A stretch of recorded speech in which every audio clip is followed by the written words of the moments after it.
All right, and so I know you mentioned, the Saturday segment, so let's get into that. To the fans out there who've never seen the show before, Saturday is a segment we are now doing. We're talking about teams and just some of the losses, quote unquote, they've had this weekend that potentially made them have the saddest Saturday. The team doesn't necessarily have to lose the game, but it's just things that happened that ultimately made them the biggest loser of the weekend. So we have four teams, and we're going to pair them up against each other, and we're going to see statistically wise who had the Saturday. So we got, Florida, Arizona State, UCLA, and Clemson. Mash, do you want to start us off for the tournament? Yeah, so just a little bit more background. Florida had probably the worst upset of the weekend, so they get the number one seed. Mm-hmm. Arizona, UCLA, Clemson, we kind of put them, we seeded them as we thought fit because we are the committee and we get to do that.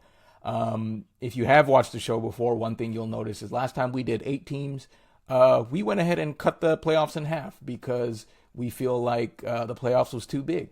And you should be a really sad team in order to be able to make the playoffs. This is not a cupcake playoffs like the CFP. Okay, so in any case, we'll start with 1 versus 4. So we have first seed Florida against number 4 seed Clemson.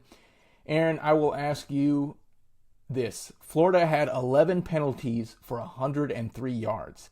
Mm-hmm. Clemson, while they did win the game, they struggled obviously to start the game, but they only had 27 minutes of time of possession against a bad Troy team. So I'll ask you this, Aaron: who had the Saturday?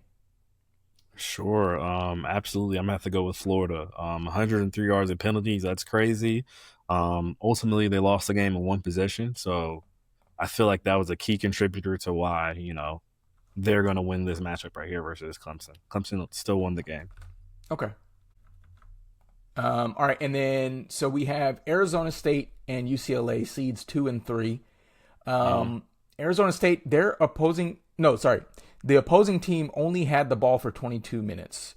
So Arizona State played Mississippi State. Mississippi State only had the ball for 22 minutes, but Arizona State still lost. Mm-hmm. UCLA, they started the game 23-0. They started 23 points in the hole. So Aaron, between these two teams, who had the Saturday here?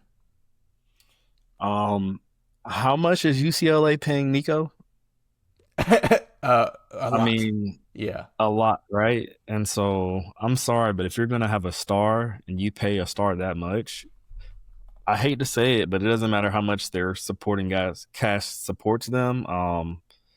A goose egg in the first, in the first start of the game against the team we're supposed to beat. I'm gonna have to pick UCLA there. Gotcha. Mhm. Okay, so then our final matchup is number 1 Florida versus number Mhm. 3 UCLA. Aaron, do you want to take the finals here? Sure, sure. So, Yeah. So Florida had 34 minutes time of possession at home against University of South Florida. So they mhm. had the game. They had the ball for more than half the game. UCLA had 14 penalties for 129 yards. So I think we talked about it earlier. It was a somewhat close game, but they had over an entire field's worth of penalties. So, Mhm. Aaron, for the Saturday team of the week, saddest team of the week, who wins? Number 1 Florida or number 3 UCLA? Yeah, I'm gonna actually have to go with the number 3 seed UCLA here. Um, you know, like you said, that amount of penalties and yards is kind of crazy. And then to add on to that, another statistic, they have yet to get their first win of the season. So I feel like True. that kind of, is going to disgruntle the team a lot and really make them question themselves who they are as UCLA. Gotcha. Yep. All right, so UCLA is our Saturday team of the week. And that pretty much wraps up our week 2 review.